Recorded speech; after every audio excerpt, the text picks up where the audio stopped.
Hi, everyone. My name is Lisa Page. I am co-chair of RPTE's GSC, or Groups and Subcommittees, the function of which is to support RPTE's groups and committees, including their leaders, which is all of you, including group leaders, which is all of you. Welcome to today's training. This training, as we all heard, is being recorded and will be available on rptefall.com in case any of you needs to step away or would like to revisit anything.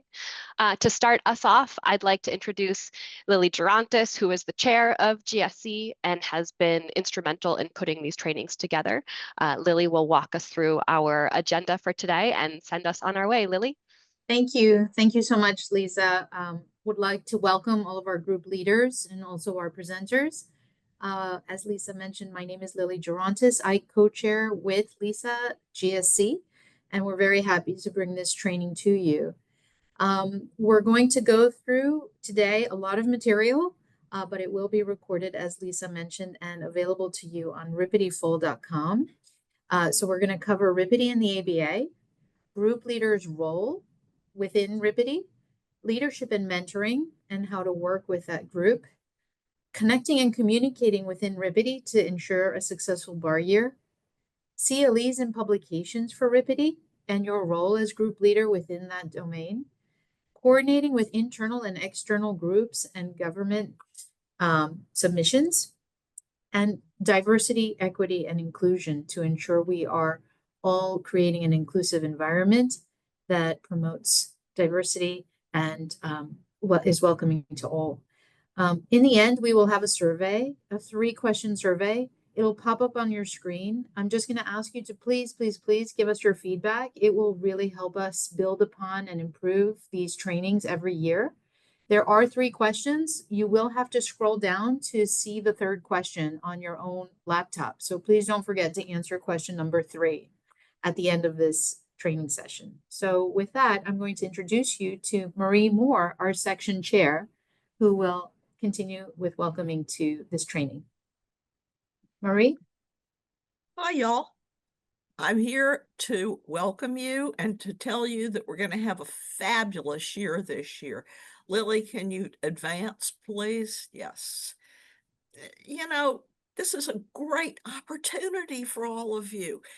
You can get out there and help the profession and other just leave it on that one, and other real property trust and estate lawyers throughout the country to gain knowledge, and you can network with them and help them to network with others. You can create a community, and I hope that each of you will, because each of your groups can be and needs to be a community, both for you and for them, because what does it do for you? For you, remember, it gets your name out there. You're giving people an opportunity to publish and speak and talk to each other and share ideas and network. But you have that opportunity too. So the amount of effort you put into making your group a real community and giving your group members opportunities to speak and write as they choose, that's for you. That's a good opportunity for you too. So I'm very happy to have this wonderful year. I hope we will all be in New Orleans and have a good time. And yes, we're going to have the parade, I'm happy to say. So a parade where you can carry your alcoholic beverages out in public. Yes, indeed. No open container laws. And we can explain to you about Louisiana law if you want, but my guess is you're here to meet each other and you're here to learn from each other. And that's what we want you to do. So welcome. And Lily, I'm going to turn it back over to you. Lily, you're on mute. Oh, there are slides. Yeah. There are other slides here, but if you want to know, I'm assuming you know a good bit about the section by now. And if you want to know more, then sign up for mentoring with leadership and mentoring, because they're here to do that, or ask one of the officers. We've been through it and we can help. Thank you, Marie. Thanks very much. We'll move through your slides, which will also be available on rptefall.com. So we're going to cover now role and responsibilities for you as a group leader. We're going to cover the leadership structure just as a bird's eye view for you. At the very top, we have our supervisory council members who are often called SCMs, in case you hear that term used quite a bit. That SCM is your guiding post as a group leader. They will advise you and help you stay on track with everything that a group leader does, including coordinate and contribute to RPTE. Here is where you sit in the middle group and chair and vice chair. Within your group, you will have several committees. Those committees themselves have committee chairs and vice chairs. It is best to coordinate with those chairs to ensure that all the members within the committees and within the group are participating and engaged within your group's topic area. So to understand better RPTE's leadership structure, to see the org chart that Marie had very quickly on the screen, you can find all that on rptefall.com, as I've mentioned, as well as the directory. Moving on, just to emphasize a little bit further, the role of each leader within these substantive groups. The supervisory council members sit up above. They advise, communicate, and support. The group chairs and vice chairs where you are all sitting communicate as well, contribute substantively and administratively, as well as coordinating the parties involved and the planning. The committee chairs and vice chairs also communicate to their members, contribute substantively to the group and the committee, and support the group's planning. Though these arrows are pointing downward, I do want to say that a lot of the substantive and quality, sort of what we're aiming to achieve for all of our membership, that quality experience that we're looking to gain throughout the bar year, is also flowing upwards from the committees into the groups and from the groups into further the wider RPTE organization. So the substantive calls, the ECLEs that are offered, oftentimes do come out of the committees and then their groups in supporting them in their work. This is what we're here to do. So the group leader's responsibilities, as mentioned in the prior slide, include communicating. What does that mean? It means contacting your committees and your group membership through listservs. You can obtain your listservs from Monica if you reach out to her. If you're unsure of where to find them, you can schedule calls, both administrative to get the group's planning in place, as well as substantive to cover topics within your domain. And please use communities to post more widely of upcoming events and to coordinate on topics. Planning, administrative and substantive calls, as we said, are critically important. The business plan, which you'll hear more about in a second, is also a critical part of what group leaders have to coordinate and submit. However, you're not alone. You should leverage your committee leaders and you should leverage your SCM to help you put that business plan together. Your CLEs and ECLEs will be discussed, as well as your publications. That we have a whole separate segment, as well as on government submissions and DEI. So you're going to hear more within the training on all of those items. Succession planning is a very big part. As the bar year progresses, it's important to identify members within your group, within your group's committees, that are actively willing and eager to participate and that they follow through on their commitments. These are easy ways to identify future leaders that can be promoted into group leaders, into SCMs, and so forth up across the organization. So please pay attention throughout the bar year. Around March is when we are asked to nominate different leaders and have succession planning occur. So please keep an eye out for those up and coming leaders. As a group leader, it is critically important that you consider that throughout the bar year. I'm going to move on now and introduce Lori Oliphant, who is also on Groups and Substantive Committee as Vice Chair. She will walk us through the group's business plan. Great. Thank you so much, Lily. Yeah, we're just going to take this time to talk about the group business plan. This is effectively, your calendar for the year, the actions that you want to have happen for your group, and making sure it kind of gives you the ability to make sure that everyone has something to do and is participating, because this really only becomes as great as it can be, is if everybody's doing their part and everyone wants to be an active participant. And so what we do with the business plan is we have a few things on there. You're going to talk about your group or your committee substantive calls. I know in the group that I was in, we would have calls every month. We scheduled them on a Friday. It was the same Friday every month. And then we would have a Zoom call link sent by Monica to everybody, and anybody can participate in those calls. But you would assign a committee to take on the topic. And then that committee, as Lily was saying, would talk amongst themselves as to who would talk on that call and what part of that topic they would take.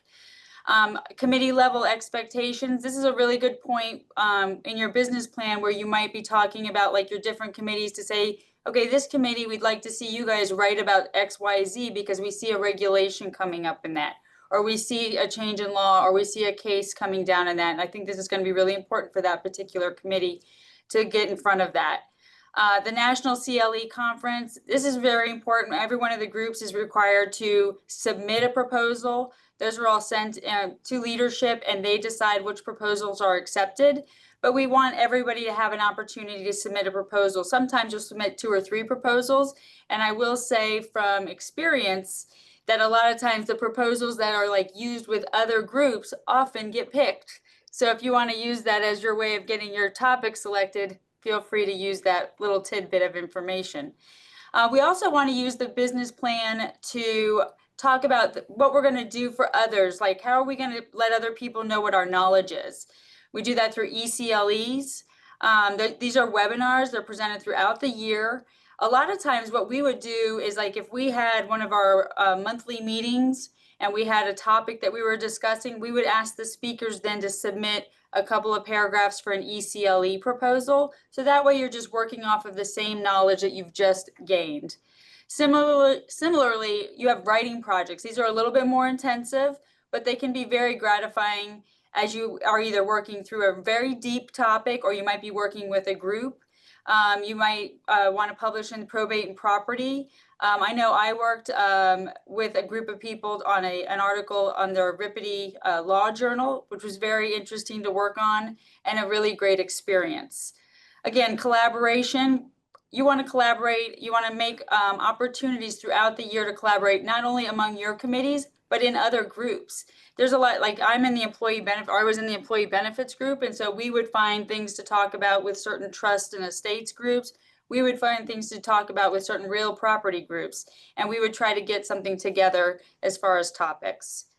Government submissions, those are also very extensive and require a little bit more follow through as to how that works. But really what that's there for is for us to all put our collective knowledge together and provide the government some feedback before they issue regulations or other types of guidance. So if we as the practitioners can kind of give them what's going to actually happen in the real world, they might be able to fix that before it gets published. And then of course, as Lily was saying, we have member and leadership development. We want to look at who's participating, who's really showing, the initiative to move things forward. And we want to keep giving those people more opportunities and asking them to take on more leadership. And that way, when we get towards the end of the bar year, we're ready to nominate who's going to move up and take on a different role. Again, so here, a very important part of this is that the business plan is due October 8th of this year. So we'll talk about at the next, I think on the next slide, we'll talk about exactly how that timeline works, or maybe it's in the next one. Okay, first we're going to talk about working with fellows. And fellows are really kind of our early career attorneys. We're trying to get them acclimated into this leadership role. Some of us, I know I didn't get into this role until probably later on in my career, so I didn't really go through the fellowship area, but I did work with a fellow in our group, and it was very interesting because they come with a different viewpoint and they want to learn and they want to understand how this whole group works and how they can become a leader. And oftentimes they do become leaders because they've come in at the front end. They are people that have practiced for less than 10 years or under age 35, and they are assigned to specific groups by leadership.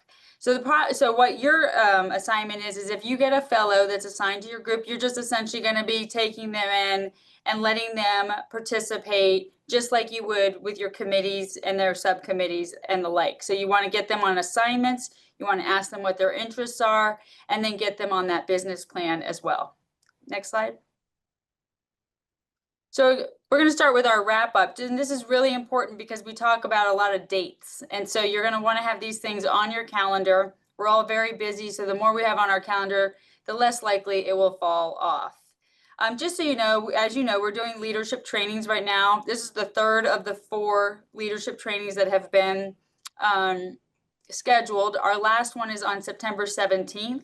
And that is for our SCMs, our supervisory council members. You are not required to attend that.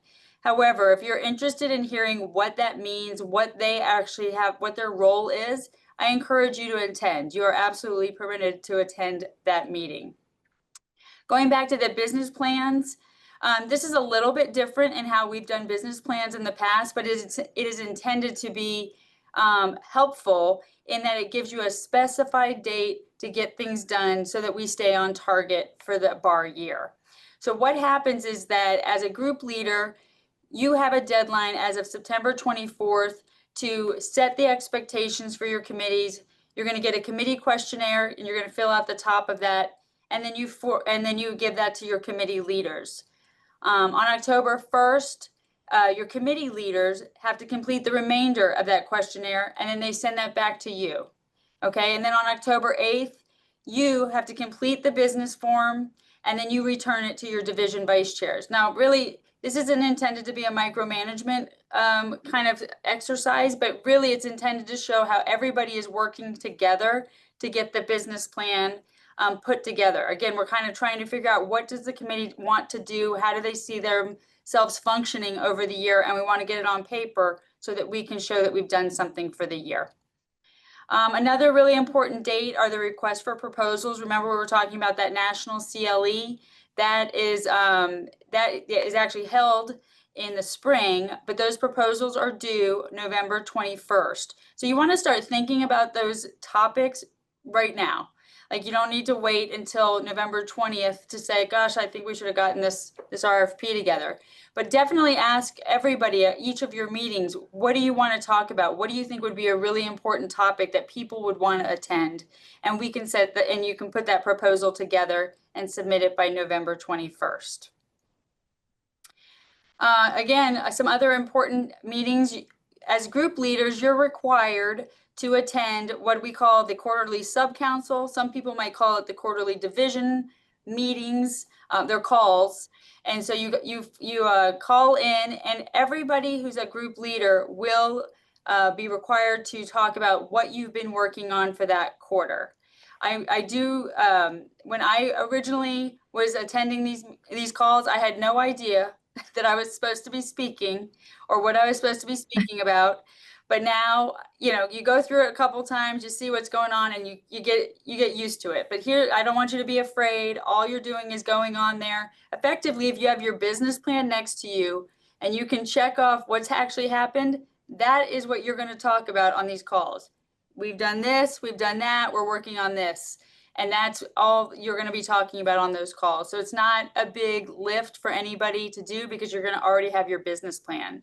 So again, here's the calendar of when those are scheduled. So please put the respective dates on your calendar. If you're not able to make it, your vice chair can attend instead. The fall leadership meeting is scheduled for November 13th to the 15th in New Orleans. So we hope you all can make that as well. And then the National CLE and Leadership Conference are in April to May in Chicago. The National CLE meeting is often followed by the leadership meeting. You don't have to attend both, but we encourage you to go to the leadership meeting if you want to look at how these decisions are made and other types of reports that are made at the end of the year. And so you're welcome to join that meeting as well. Thank you so much, Lori. And as just to wrap up the final slide on the wrap-ups, once again, please go to rippetyfall.com where you will find copies of the business plan you can download, RFP templates, DEI plan, the expectations on guidance and so forth. On the right-hand side, you see an excerpt. This is a PDF that you can actually download. It's a calendar. Each leadership level has their own tailored calendar. It's about 4 pages, and it outlines on a month-by-month basis what each leadership level should be thinking about doing or should have on their plan to do. So for the group leaders, there is the group calendar snapshot that you could find on Rippity Full. Print it out, pin it on your wall, and just step by step, you'll know what's expected per month. Again, not to micromanage, but just to help align Rippity's leaders across the board, to ensure that we're all functioning and operating in a timely basis to keep things moving forward. Just as a reminder, don't forget the 3-question survey at the end. That is going to conclude my presentation and Lori's presentation, and I'll pass it on to Dan, who will discuss leadership and mentoring. Okay. Thank you, Lily. I appreciate that. All right. I'm Dan Orvin. I co-chair Leadership and Mentoring Standing Committee with Amber Quintal. We also have Joanne Englehart, who's been around since the beginning of Leadership and Mentoring with me when it was a task force under planning. Next slide. So people might want to know the Fellows has its own mentoring program, and L&M, Leadership Mentoring, has its own mentoring program. We do other things besides mentoring, but our primary focus is mentoring. So what is our strategic section goal? Is to provide newer leaders with the information they need to advance and feel comfortable in the section. How do we achieve this goal? We connect mentors and mentees where meaningful relationships are fostered, and less seasoned section leaders are connected with Rippity's more section leaders. And when we say that, we say, primarily we're focused on the newest leaders who are vice chairs or chairs of substantive committee, but we also focus on mentoring middle-level leaders who are looking to ascend to council positions, leadership positions on standing committees, even onto executive. So if we have someone who's in that middle level, we pair them with a mentor who is sometimes even a former chair, who are really seasoned, who can help them sort of guide them through that process. So we don't just do the newest folks, but that sort of is our jam, So, all right, next slide. So what are the keys to successful mentoring? Well, we'll start with from the perspective of mentors and mentees. We'll start with the mentees' perspective. From mentees, you need to examine your goals and ask yourself what you value about the section and identify your aspirations. Be frank with your mentor about your goals and so your mentor can provide you appropriate ways to pursue those goals. So you tell them what you're interested in doing, what you think you might want to do, being more involved now, maybe in a year, maybe you're busy now and you want to be more involved in another year. Or you want to jump right in and you want to take the current role you're in or take more roles or responsibilities. That's what your mentor can help you with. You can ask your mentor about the leadership structure, the duties of each office, although Lily and Lori just discussed some great things and a great roadmap of how you get involved and seeing what your role needs to be. You can ask for additional information. Don't be shy. Joanne Englehart loves to say, raise your hand. No, there's no dumb questions. So ask your mentor anything. And it's really a confidential sort of relationship that you'll foster, that you can have the ear of someone who has a lot of experience and ask those questions you might not be comfortable asking in a more broader sense. Be responsive and reply to your mentor's communications in a timely manner. I'll say this for the mentor next. The relationship is only going to be productive if both parties are engaged and involved. We've been very, very successful. We're in our 7th year now of doing this, and our mentor-mentee relationships have been great. We've only had a couple of instances where they haven't been the greatest, and that's because one party was not involved or too busy to really be responsive, or both parties were too busy, and because of that, those relationships really didn't sort of take off. So key is to stay engaged with your mentor. Next slide. For the mentor, obviously reach out to your mentee and listen. Be a good listener as a mentor. It's critical to understand what your mentee wants to achieve. And if you're projecting of what you think they should be doing in the section may be completely different of what they think they should be doing. So listen carefully to what they want to do. You can share your experiences. All our mentors have a vast amount of experience and are really know a lot of people across the division. So they're great resources. So you want to also provide information and advice as requested, encourage and guide through thoughtful discussions with your mentee. Introduce your mentee to other leaders in the section. That's sort of an obvious thing, but you want to make sure that you are when you're at a section meeting or reception, great opportunities to get your mentee, introduce them to people within their division, across the division, people they wouldn't normally talk to. And also, again, for the mentor, just like the mentee, be responsive when you set up your sort of engagement with calls, show up and listen. So that goes for both mentee and mentors. Okay, next, some additional thoughts for the mentor. Mentors should call on their mentees no later than a week after their appointment. We just generally say that is what you should do. And then both parties should mutually agree as to what their sort of getting together is going to look like. Zoom calls, Teams calls, is it going to be monthly, quarterly, semi-annually? People are busy. We do find that engaging more than less is always beneficial. We see our best results when folks give, not necessarily every month, but maybe every other month, so that you sort of develop that relationship and then get together at meetings, live meetings. Mentors should recommend mentee committees and programs that match their interest and goals, particular groups or substantive areas, and also standing committees that sort of align with their interest, and getting them involved in those standing committees, taking them to those meetings. Most of our mentors know the committee, CLE, whatever it is, and can get them involved and take them in those meetings. So that's important role for the mentors. And mentors should also bring their mentees into conversation at section meetings at least once per meeting. We say that as a guideline, but again, like in the previous slide, we want you to engage them and introduce them to folks at meetings. If you see them standing there and you're involved in a conversation, bring them in and introduce them. It's a great way to engage mentees, particularly newer mentees. And it's a goal, a broad section goal for not just our standing committee, but for groups and substantive committees, for membership, getting members engaged, newer members. So they might get other lawyers involved. They might stay more engaged rather than being involved for a year and a half and kind of tailing off. That long-term engagement and a long-term relationship that you develop as a mentor and a mentee, and also from a perspective of like engaging them with other groups in the section. That's important. Okay, next slide. So how do you get involved? Well, you can contact Amber or me. Our emails are there, or Joanne.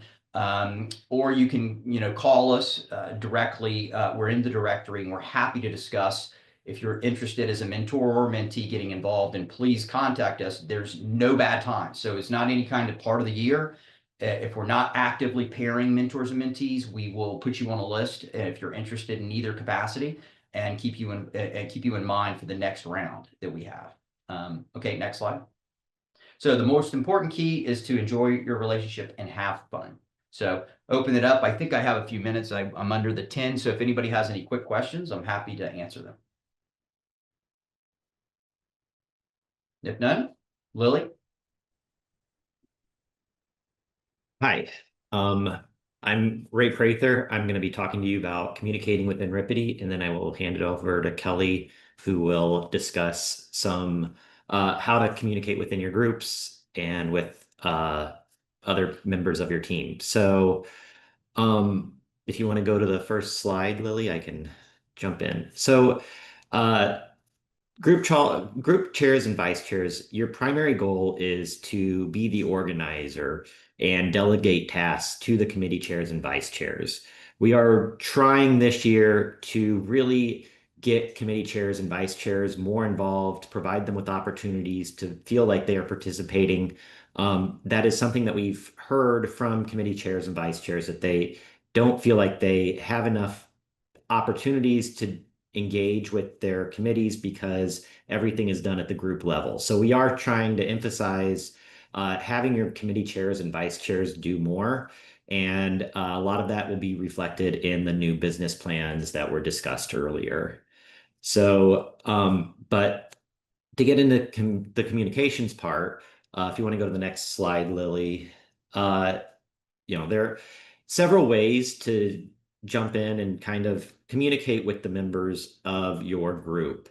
I do encourage at the beginning of each year sending a welcome letter and possibly sending a survey to your group members to see, what they're interested in hearing about this year and what issues that they're facing that you might be able to, provide some programs for. It's also a great opportunity to figure out, who might want to become leaders in your group or have, an article that they want to publish and things like that. So you can definitely engage with people through surveys and sending out the welcome letters. The welcome letters will go out probably on your listserv email. Every group has a listserv, and the last 3 slides of this presentation has the group listserv emails. So you can send those, communicate with the members of your group that way. And then the other thing I want to talk about before we go on to the next slide is, take the opportunity for in-person connections within your group. If you have people who live in an area where you are, get together with them, invite them to coffee, have a happy hour at the annual CLE meeting and at the fall leadership meeting. Engage the, people who are attending and, try to meet with them and give them opportunities to, get to know you a little better and just have, their time to kind of chat and have, get your thoughts and experience on being a committee chair and vice chair and how to move up into the group leadership. So, Lily, if you want to go to the next slide. All right, so I mentioned the email listservs. One, use this for your welcome letter. And then 2, use it to advertise your group and committee calls that we'll talk about in a little bit. The important thing to know about the email listserv is that it goes to everybody immediately. So people don't have the opportunity to turn it off. And so we try to discourage using the listserv emails for discussions and anything other than, pushing out what you want your group and committee members to know. We'll talk about ABA communities later, but that should be your primary resource for encouraging discussions within your group. I guess the other thing is if you have a very active committee in your group and they want their own listserv, you can email Monica and she will get that set up for them. So, all right, calls. We're trying to discourage the calls from being a presentation.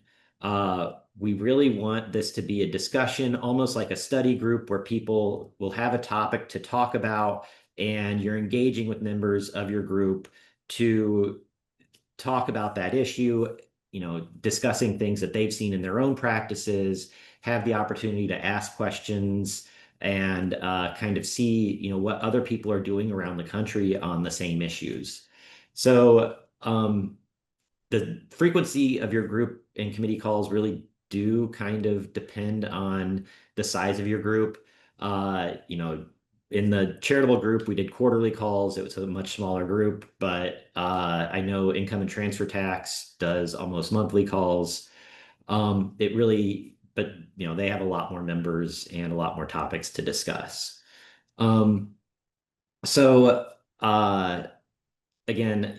try to keep them under an hour because, it is a lunchtime call and people do have to get back to their schedules, but, encourage discussions and try to get participation from people. So it's not a passive talking at somebody.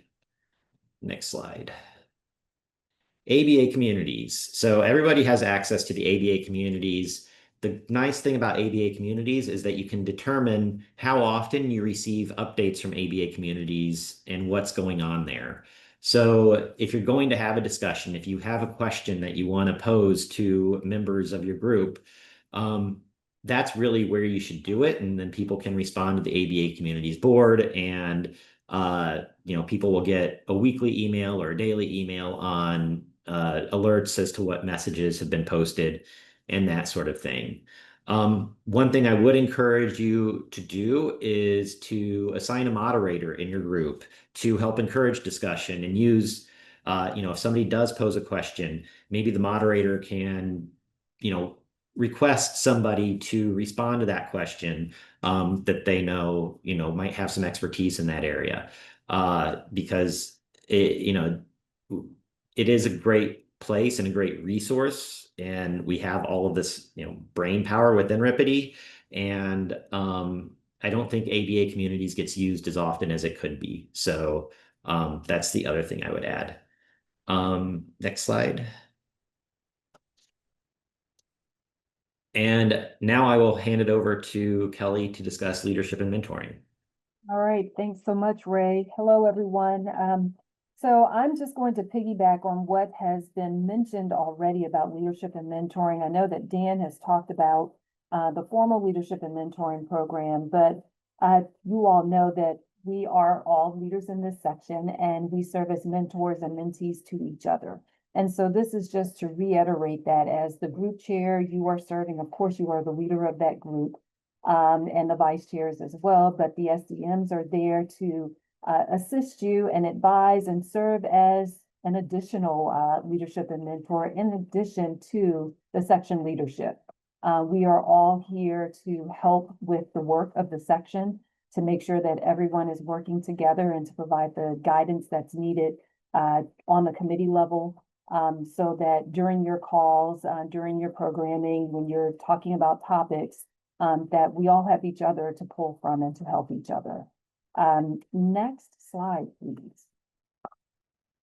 So I mentioned already that you two are the leader. Holding the committee group calls is important. Engaging with your committee members, your committee chairs, providing a forum for networking, and making sure that you're taking that additional initiative to just ask them for assistance when you're coming up with topics to discuss. You may sometimes have to pick up the phone and call them, or send a separate email. I'm sure that you all will send your welcome letters to the group, asking for their participation when you're planning your calls. But sometimes it's that one-on-one connection that helps people to engage. As many of us on this call have been involved in the section for years.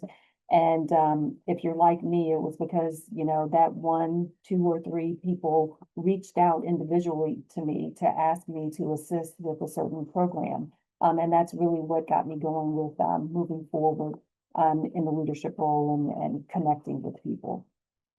So things that you can do better to understand what's going on in the section. It's participating in this. Thank you all for being here today. I know you, again, have been in the section for a long time in leadership for a while, but it always helps to have a refresher of the various tasks that we are all assigned to do. I know we're all here as volunteers, but we want to provide a service to our profession, to our communities, and work together to do so. Of course, attending the subcouncil or quarterly division calls to share information and to hear what the other groups are doing as well, because sometimes that gives an opportunity to collaborate together for programming. And again, that the section leadership is here to provide assistance as well. Next slide, Lily. Thank you.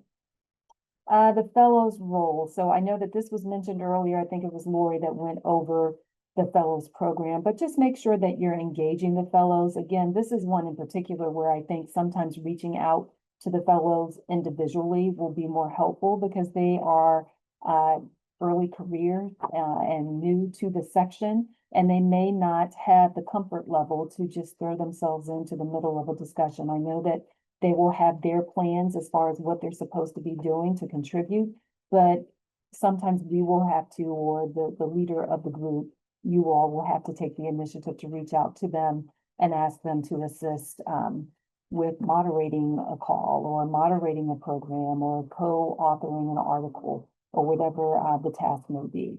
Also keeping in mind to reach out to the second year fellows when you're thinking about succession planning, and making sure that they look at themselves as being future leaders in the section to take on a role as a vice chair of a committee and participate in that way. Next slide, Lily. So attracting, training, and motivating talent. So this one is really just focused on the connecting with our committee members. The action item on the call, again, requiring each committee to committee chair to invite their members to suggest at least one ECLE and national CLE topic, and to present topics during the group calls. Of course, to the committee chairs and vice chairs, find out what their interest is. And I do think, as Ray has shared, the business plan and the questionnaire is going to help with that engagement with the committee chairs this year. And making sure that you're sending out emails via the listserv and perhaps starting discussions on the communities pages as well. And so it's just communicating, participating, and providing guidance. You know, we all want to work within the section, do good work for the section, and it helps each of us as we engage with each other. If we think about why we're still around and participating in the section, in addition to the work we do, it's the people, right? It's we come back because we've gotten to know each other, and we want to work together for the benefit of the section. I always think about a quote that helps me when I'm working in various organizations. You know, people will forget what you said, they will forget what you do, but they will not forget how you made them feel. And I think about that when I'm engaging with other people in volunteer organizations to make sure that we're all working together for the betterment of the organization. So next slide. Diversity, equity, and inclusion. I know Brianna is coming up in a little bit to focus more on this topic. So I'm going to go to the next slide and incorporate some of these comments when I talk about the business conduct of the ABA overall. Succession planning, I talked about this a little bit earlier. Ray, is this your slide? I'm sorry, I don't want to. Yeah, but you know, basically we've laid out the term limits here on this slide. You know, it's just really important to keep in mind who might be coming up the ranks to be a future committee vice chair, and how to get people engaged and keep them engaged so that you can help with appointments for each group in the spring. So just keep that in mind. I'll hand it back to Kelly now. Thank you, Ray. And so this is just an overview of the ABA, the larger ABA business conduct standards. And I won't get into the details of this, just to make sure that you all are aware of it. I think you are. And that you should have received it when you received your leadership appointment. It will also be posted on the site. And a reminder that we all sign it each time we submit a reimbursement. But the ABA is committed to the equitable treatment of all members, employees, and contractors.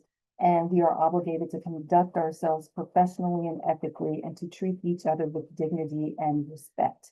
And so when I was speaking of DEI, DEI is definitely a component of this, to just make sure we're being respectful to each other, treating others as we would like to be treated, and making sure that we're being inclusive in our work of the section and when we're interacting with each other, whether it's at an ABA meeting, of course, not promoting violence, harassment, bullying, or intimidation, acting cooperatively. And I had to chuckle because, of course, when Marie was speaking, and I know we're going to the wonderful New Orleans, and you know, even when there are alcoholic beverages involved, we want to make sure we're handling ourselves accordingly and not overdoing anything. So next slide.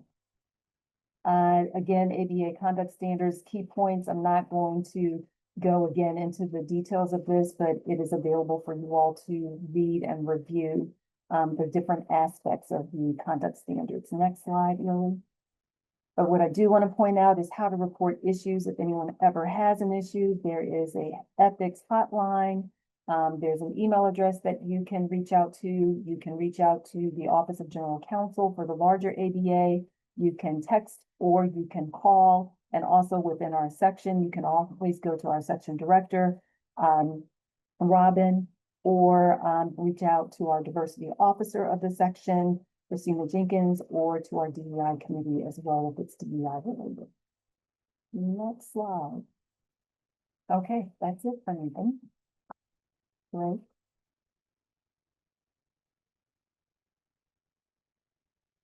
So, Oh, these are the informational slides with all of the listserv emails. So they will be available on rippetyfall.com all year. So keep that in mind. And with that, I think we'll hand it over to Wogan Bernard for CLE. Thank you, Ray. Thank you everyone for being on this call. As we all know, that CLE is very important to the section, not only from a member give back standpoint, but also from a financial standpoint. My name is Wogan Bernard. I am the Real Property CLE Chair. So we're just going to start off by going through the roles of the committees and groups, especially for the upcoming national conference. And it's already been mentioned, really, and I want to say it again, that our leadership meeting this year is late. It's in November, and the RFPs for the national conference are going to be due November 21st. So the request from the CLE committee to each group and ultimately each committee is that please, for your first group calls, talk about CLE, talk about national conference, and put it on the forefront.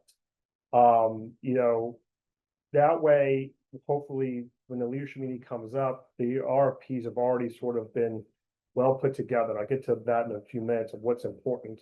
But the hope is that, on the 21st and even before during the leadership meeting that, RFPs have been well thought out, speakers have been decided, and they'll be well on their way. So that being said, at least each group is supposed to submit one CLE for the national conference. And then we hope that at least each group, maybe even each committee will at least submit one ECLE through the year.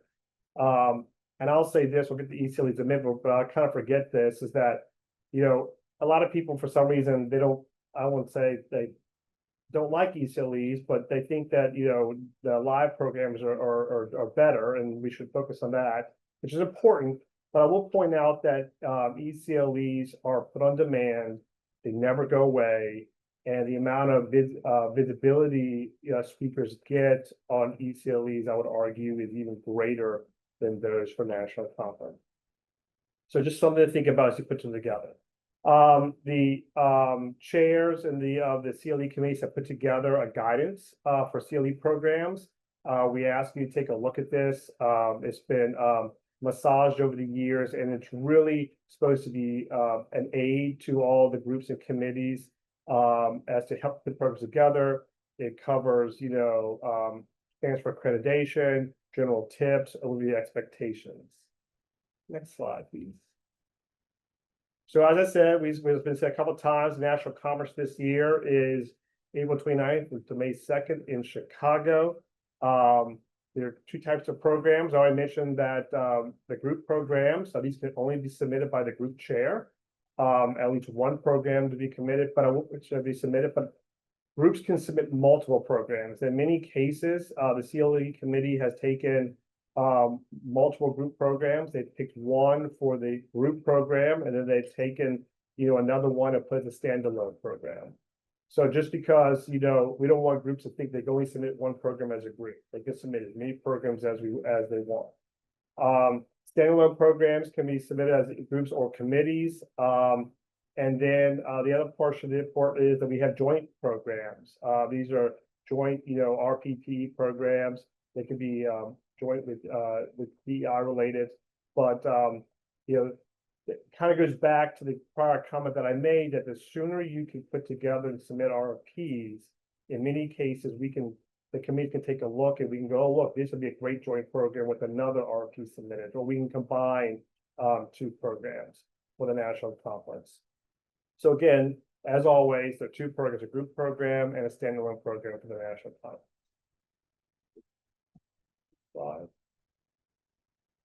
We talked about the submission requirements and the deadlines. I'll rehash that, but I will say this: we get asked a lot as to what do we as the CLE committee look for in RFPs, and I think the easiest answer is those programs of the RPs that are mostly baked, if not fully baked, are the best ones.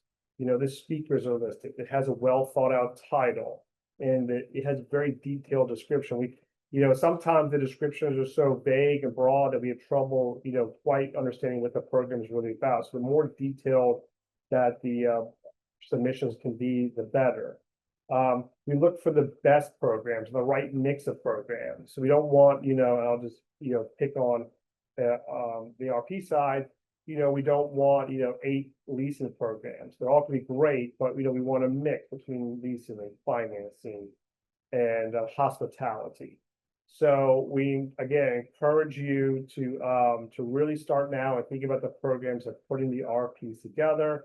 The committees received it on the 21st, and we typically, you know, circulate acceptances in January. And I'll say this, and we'll say it again at the leadership meeting, that even if your program is not accepted as a national conference, you know, it will likely be asked to be an ECLE if it's a great program. Unfortunately, we're limited spots, and in many years we've gotten a lot of great RPs that we couldn't fill the programs. But again, don't be discouraged if it's not a national conference. You know, ECLE is just as good, if not better, in many cases. Next slide. Again, we talked about the ECLEs. They're generally around 90 minutes.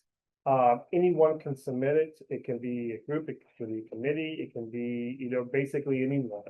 The CLE committees try to brainstorm topics. And so in many cases, as group leaders, you might be receiving an email or some correspondence from the CLE committee asking you to think about putting an ECLE together. You know, they can be basic or advanced, and you know, generally it's a trending topic. And along the same lines, I'll say that a lot of the CLEs are multi CLEs together. There could be a different fundamentals of a certain practice area. So it could be a leasing program that we take and we break it up into 4 different ECLEs. Again, you know, it's something that I think is very beneficial to the membership. Easy to do. You don't have to travel anywhere. You can do it, stay at your own desk. So as group leaders, just be ready or be prepared for us pesky CLE leaders reaching out to you and asking, not begging, for ECLE programs. I just want to touch on other initiatives. TE has the skills training, you know, RP has an essentials program, and you know, these are series are basic programming generally target to newer attorneys and those transitioning into the field. In February, we will begin having a virtual CLE conference. This program is sort of, well, really is prepared by the CLE leadership team. So once again, many cases we will reach out to groups and committees specifically and say, hey, look, we have this idea for a virtual conference program. Please consider being a part of it.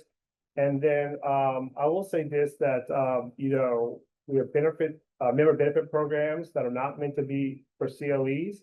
But these are types of things that you can put on during your monthly group calls, you know, in the committee, sometimes committee calls. And a lot of times these, you know, member benefit programs start out as a simple discussion that later turn into a CLE. So again, as part of our give back into our members, you know, always be thinking about programs, whether CLE or non-related CLE programs that can benefit our members in our section. And so this last slide, we've listed some key contacts on CLE. I want you to lead with that, you know, please, you know, any questions, please reach out to the CLE committee. Any questions related to RFPs for National Conference, any questions related to, you know, options or related to ECLEs, you know, we're here to help and do whatever we can to make your lives as easy as possible. And with that, I'll turn it over to Jeff for publications. Thank you. My name is Jeff Hopkins. I am co-chair of Publications Committee with Amy Milligan, and we have 4 or 5 major publications, and we'll go through these slides. Next slide, please. And we'll start with our bi-monthly publication, Probate and Property Magazine. We also have the Law Journal, which is housed at the University of South Carolina School of Law. We have our Books and Media team and our law student writing competition. I'll go through each one in just a minute. We also have e-report, but it's currently on pause. So we're not accepting new articles for e-report at this time. We're hoping to revamp and redo it next year. On the Probate and Property Magazine, it's bi-monthly, and something new this year is it is transitioning to electronic only. We cover a broad range of topics, whether it's more beginner level to advanced and cutting edge reports. It has a lot of availability and options in there, but generally the articles are about 1,500 to 5,000 words per article. And I'll leave you the contact information for Michael and Kathleen on this slide, which will be posted on the website. The next slide, please. This is the Law Journal, which Amy Milligan is also the editor-in-chief for. It's a scholarly publication in law review format. And so we have about 100 to 200 footnotes per article, with students helping clean up and revise the footnotes.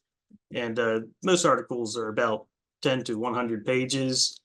Somewhere in the middle, 30 to 40, I think it's a good range. But if you're interested, please reach out to Amy. Next slide, please. The Books and Media team has been a great revenue generator for us. If you're interested, reach out to Carolyn, who is the chair or editor for the Books and Media team. We have a broad range of topics, and if you're interested, we would love to hear from you. We do have an opening where if you're on the real property side, we need someone to help with the real property type books and acquisitions. Next slide, please. The law student writing competition, I'm involved with this one as well. It's a lot of fun, but we receive articles from law students every year, or LOM students who write about real estate or trust and estate law. And we have maybe 10 to 20 articles every year, but there are prize awards, cash awards, I should say. And the winner gets consideration and publication in our law journal. If you know any student, whether LOM or Juris Doctor, please encourage them to apply or submit an article for the writing competition. It's every year. The deadline is May 31st, and we'll be announcing a winner, I'm sure, in the next 2 months. And next slide. Oh, and one last comment on the writing competition. I apologize. We are looking for 2 trust and estates judges for this panel, and preferably faculty judges, professors. If you're interested, please reach out to Mike Ostermeyer at his email address on the board there, and or reach out to me and I'll put you in touch. But it is a lot of fun, and you might grade 7 or 8 articles over the summer, so you have plenty of time to do it. It's a low commitment, rewarding role. And last slide, please.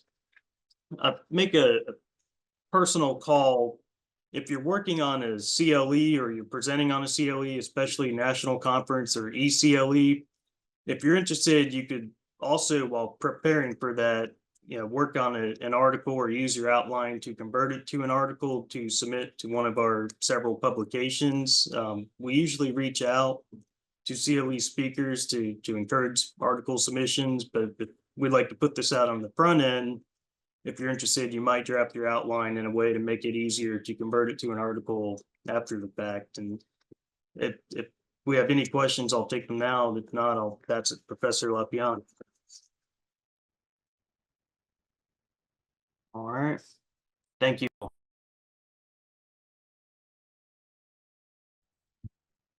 Good afternoon, everyone. I'm Bill Lapiana, and I am the TE chair of the Government Submissions Committee. The idea of government submission, of course, fits in with the strategic plan. As you can imagine, it comes in 3 parts, and they're all wonderfully coordinated. The first, to serve our members, obviously, by providing educational opportunities to comment on various issues that affect or regard our fields. Next slide, please. Actually help the profession by trying to give some expert advice when government agencies are trying to create rules or set policy. And next slide, please. And of course, to improve the practice in general. Now, all these I think make absolutely perfect sense, and they are a very important part of the profession's service to the public as the whole. Next slide, please. Now, we go by different names. For many, many years, the T&E side of this has been called COGS, which was a great acronym, standing for the Committee on Governmental Submissions. Sometimes the committees on the T&E and on the real property side themselves will ask committees in our structure to review proposed regulations or other matters and to create some kind of response. But the TEGS reviews the TE division comments, the real property side, of course, all the real property division comments. And the groups and their committees are responsible for the substantive comments. The only way this committee our committee is going to start anything is to try to bring it to the attention of the appropriate committee that might want to write something. For instance, the proposed regulations on catch-up contributions for retirement plans, which beginning after 2026 will have to be done on a post-tax basis and go into Roth accounts, are just coming out unofficially today, officially tomorrow. 96 wonderful pages of new proposed regs, which presumably one of our committees might really like to comment on. Next slide, please.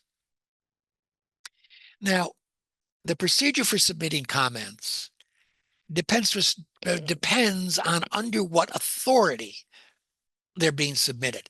Now, what do I mean by authority? It's the authority granted by the ABA to its sections to do certain things is the best way to put it. There's this blanket authority which lets sections like ours and whole divisions to present statements within their particular expertise to appropriate government agencies. And the way you do it are through technical comments and regular blanket comments. Let's do the next slide. The technical comments are probably the easiest thing to understand. These are the comments on things like proposed regs, right? You're probably all familiar with these. All of us who have any contact with the tax world have lived with this for a very long time. Comments along that say this isn't as clear as it should be. This does not seem quite to line up with the statute. There's an ambiguity going on here that you maybe should clean up. These technical comments come under this blanket authority. Authority is given for 3 years. It's routinely renewed. It's not anything, in fact, we've ever had to worry a great deal about. And why these technical comments don't have to be run by any other part of the ABA, as the slide notes, our section, the tax section, because we do have such a tremendous amount of overlap, informally send each other copies of our proposed submissions to governmental agencies so that we can get the, point of view of other people and get other eyes to look at it. Now, presumably, one obviously should get in touch with the people who are going to help review this as early as possible as this project is begun so that they will have actually time to line up the people who are going to do it and make this a smooth and well-working process. Next slide, please. The regular blanket authority requires submissions to other parts of the ABA so they can review it, object, suggest, never to do it. And the proposed comments can be submitted only if there are no objections from any other ABA entity. These clearly have to do with submissions to Congress or congressional committees, what you could think about, for instance, is we want to make comments on the bill you are considering. That falls under this authority. We want to make comments on this process you've got going. The way I've always thought of it, the only comments I've ever seen in all these years have been on proposed regulations from the Treasury. That clearly is the standing blanket authority, previous way of doing it. This is much more formal. This is closer to what has to happen if there's actually going to be an amicus brief. An amicus brief that's going to have the ABA behind it obviously has its own unique procedures to go through. And if anyone is considering that, do get in touch and we will get that process going. Next slide, please. So the T&E side, under what we'll think of as the simpler method that encourages but does not require consultations with other ABA entities, is in place for comments to the Treasury, including without limitation the Internal Revenue Service, big surprise, the Department of Labor and the Pension Benefit Guarantee Corporation. Obviously, these are all tax related, both to transfer tax and to an enormous part of what the T&E side of things does, all kinds of retirement and pension issues. Those kinds of regs, like the ones that have just been published on the Roth contribution, catch-up contributions being made on a Roth basis, that falls under this. We have authority to do that. And if any committee is interested in doing that, they can get that process going. Next slide, please. The real property side of this has a much longer list of agencies to which this simpler process applies. You can see them here: Federal Energy Regulatory Commission, HUD, the Corps of Engineers, Transportation, Veterans Affairs, and the EPA, what's left of the Consumer Financial Protection Bureau, and of course the Treasury itself, which does include the IRS, because all of these, of course, have real property concerns, are part of all of the expertise and work of all of these different agencies. Doesn't take much, imagination to figure that out, right? So what's the process? If your committee sees something it really wants to comment on, get obviously the link to the comment request, and when are they due? The publication of the comment in the Federal Register will clearly tell us that. Make sure with the group chair that there is sufficient interest to do this. Tell the RPTE staff director, that's of course Robin, of the deadline, and Robin Roy will help you understand what kind of time frame we have to make sure it all gets to the right people in time. Then you've got to get together the people actually going to do the work, parcel it out any way you want, and please get it ready at least 30 days before deadline. Because as the next slide will show you, there are a series of hoops to go through, which will require at least 30 days. I think I'm fair to say, if not longer. Let's see the next slide, please. The first complete draft goes to the committee chair. Incorporate ever comments that are made. Second draft goes to the group chair. And again, those comments are incorporated. Only when you get that third draft, when the committee chair, the group chair is happy with it, does it come to the Committee on Governmental Submissions. As chair, what I do, and what the corresponding chair on the real property side does, is ask members of the committee who would like to take a look at this. I've never had any problem finding volunteers. I don't think we ever had in all these years. And what comes back will be, in the modern world, of course, something with track changes, either a lot of them or not very many of them. Some changes may simply be stylistic. Everyone has an idea about how sentences should be constructed. Some of them may be substantive. There's another issue here you should think about. The folks on these committees have extensive experience in both in authoring comments themselves and reading them and dealing with them. So the advice on the whole is really pretty good. That fourth draft, once it comes through what we can think of as the review committee, goes to the executive committee of the section at least 5 days before deadline. There may be advice coming through for that. Then it goes to the chair of the section. And then one coordinates with the chair and with Robin to get them uploaded onto the Treasury website in time. So this is a process with a lot of steps. And that's why if one wants to make these comments, it's best to make that decision and get moving as soon as possible. I can't emphasize that enough. Here's a wonderful example from the comments from the T&E side of the world. These go back to 2017 relating to donor advised funds, and there are a lot of previous comment letters can be found at those links. And I think the only thing left is the questions. One more. And yet another example from the real property side of things on the anti-money laundering, counter-terrorist financing, the FinCEN initiatives with which I'm sure we are all familiar, and previous real property comment letters are at those links. We're here to help, obviously. It is, those few slides at the beginning about how this fits into the mission of the section. They're not just boilerplate. This is an important part of what we do. And it's part of the profession service to trying to make the law better.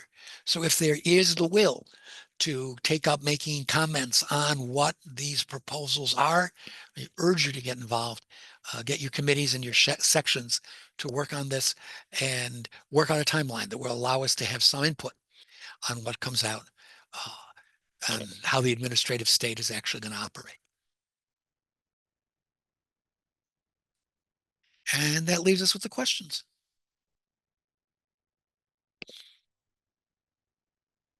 Great. Well, I thank you all for your attention.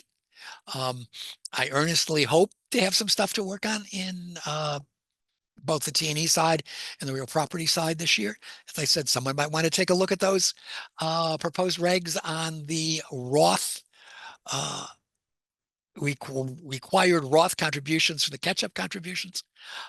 They're 95 pages long, so if any of you have that energy, be pleased to review what you finally get done. Thank you all very much.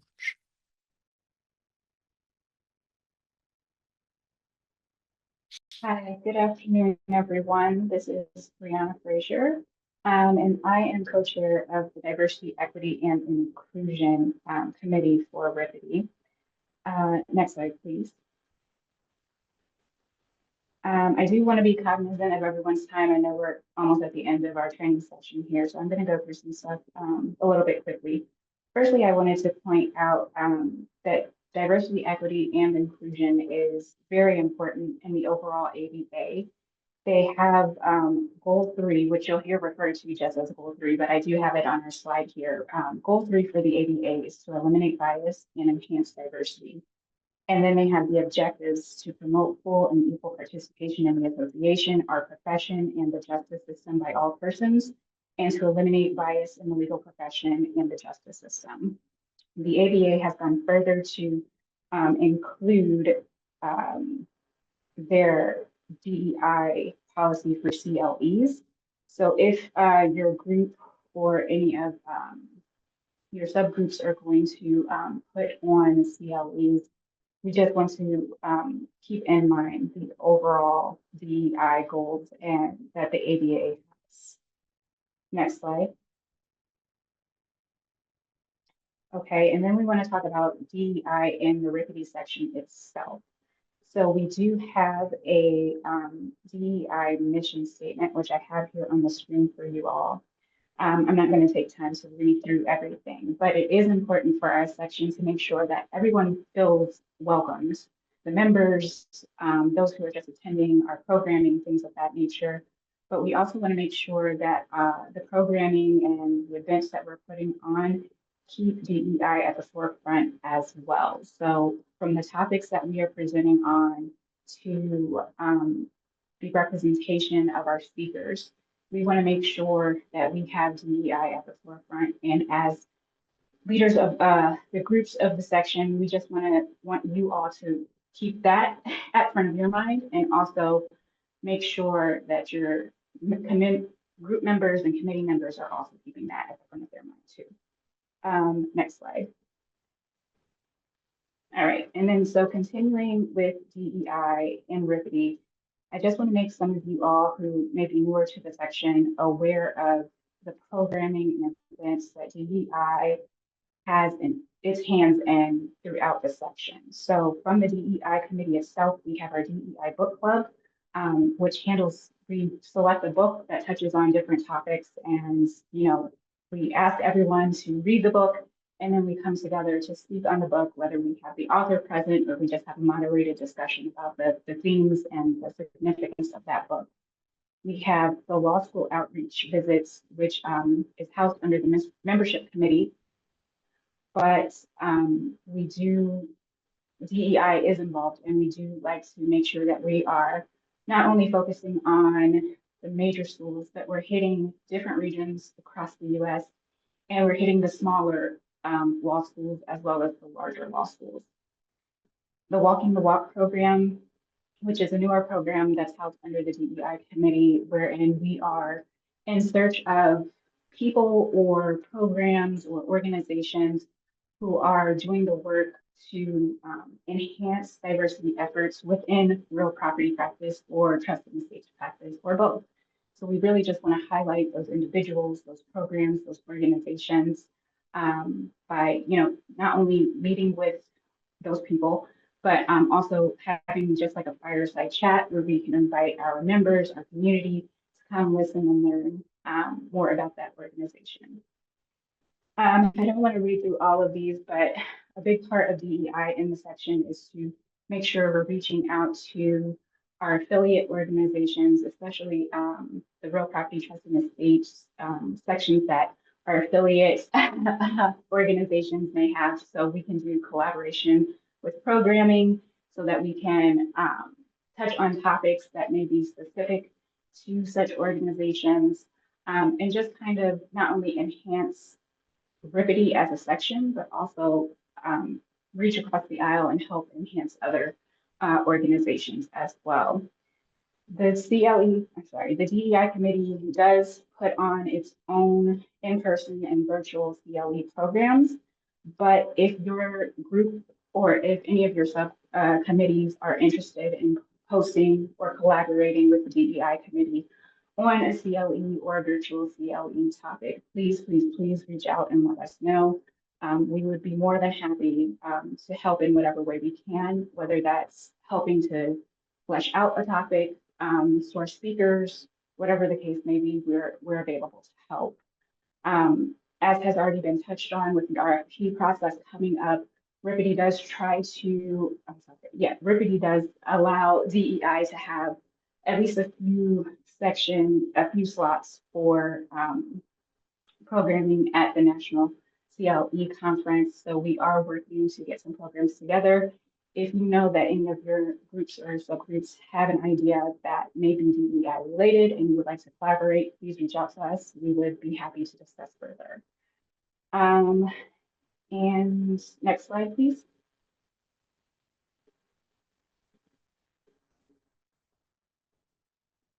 Okay, so I don't know if there's a next slide for me, but feel free to reach out to myself, Brian Balduzzi, Emma Connor, or Sophia Payne if you have any questions about the DEI committee, how your group or any of your subgroups can get involved. And thank you very much. Thank you so much, Brianna. This is Lily again.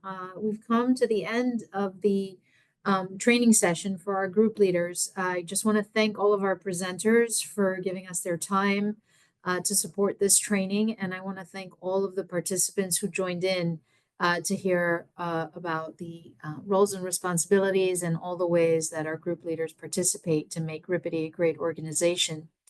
If Monica could please launch the survey. Again, it's just a 3-question survey. If you could take the time.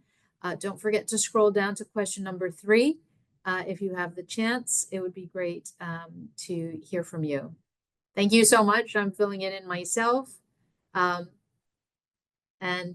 I look forward to seeing you soon at the next upcoming leadership meeting in New Orleans. Thank you.